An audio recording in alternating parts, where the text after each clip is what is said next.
Fast First, sponsored by Auto Owners Insurance. Simple human sense.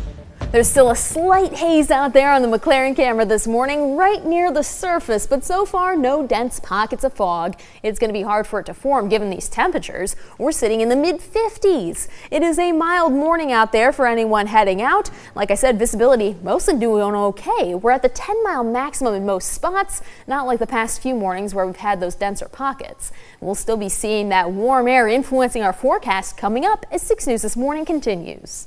WLNS is here for you, celebrating 75 years of bringing you the news with 6 News This Morning. Federal Reserve Governor Lisa Cook keeping her post, at least for now, as President Trump tries to fire her. Good morning. Today is Wednesday, September 10th. Thank you for joining us. I'm Megan Vaselli. Hi, everybody. I'm Kirk Montgomery. 6 News is here for you now with this morning's top stories. A federal judge decides Michigan State University professor Lisa Cook can remain on the Federal Reserve Board of Governors, at least while her lawsuit challenging President Donald Trump's attempt to fire her plays out in court. Now, the president says he's removing Cook from the board over allegations of mortgage fraud related to 2 properties she purchased back in 2021 before joining the Fed. Now, under federal law, the president can only fire Fed board members for cause. In the ruling, the U.S. District Judge, appointed by former President Joe Biden, wrote in part, quote, President Trump's stated cause refers only to allegations regarding Cook's conduct before she began serving on the Federal Reserve Board. As discussed above, such allegations are not a legally permissible cause. Now, the Trump administration is expected to appeal this ruling, which complicates its efforts to gain more control over what's supposed to be an independent Federal Reserve. And the decision comes 1 week before the Fed's next scheduled meeting. The United States now caught between 2 allies after Israel launched a strike on Hamas leaders in Qatar yesterday. As Jared Hill reports, President Trump responded, saying he's unhappy about the way in which the attack occurred, but also called it an unfortunate incident that could serve as an opportunity for peace. Well, I'm not thrilled. I'm not thrilled about it. President Donald Trump says Israel's bombing attack targeting Hamas leadership in Doha yesterday is not a good situation. We got to get the hostages back. But I was very unhappy about the way that went down. Last night, the president told reporters Israel did not notify him in advance of the strike.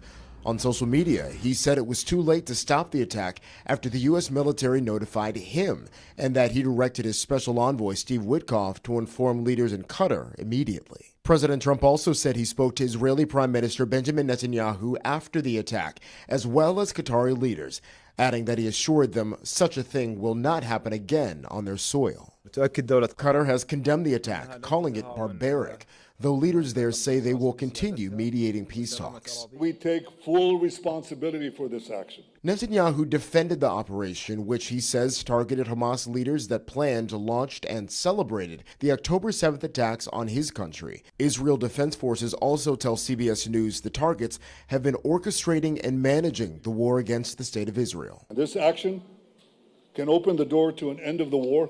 Overnight explosions lit up the sky in Gaza hours after Israel's military dropped leaflets warning people to evacuate Gaza City. The move signaling plans for a new military offensive. Jared Hill, CBS News. We have new details this morning on a shooting that prompted a large police presence in Lansing Township overnight. Police say a man is now in the hospital after he was shot in the face. Authorities say Lansing Township patrol officers, along with the Lansing Police Department, responded to a disturbance right around 9:30 last night near Wood Street and Sam's Way. Once on scene, officers located a 44-year-old man from Lansing who had been shot in the face. Police say he was taken to the hospital. He is now listed as stable after undergoing emergency surgery. A 41-year-old Lansing woman was taken into custody, and 2 firearms were also recovered at the scene. Police believe the 2 people know each other, and this incident remains under investigation.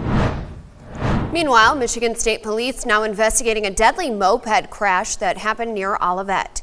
Troopers say it was around 6:45 yesterday morning on Marshall Road near Brandy Lane in Walton Township. They say the moped driver was heading northeast on Marshall when an 18-year-old in a pickup truck hit him from behind. The moped driver was taken to the hospital where he was pronounced dead. The driver of the pickup was not hurt. State police are still trying to figure out what caused the crash, but say neither drugs nor alcohol appear to be factors.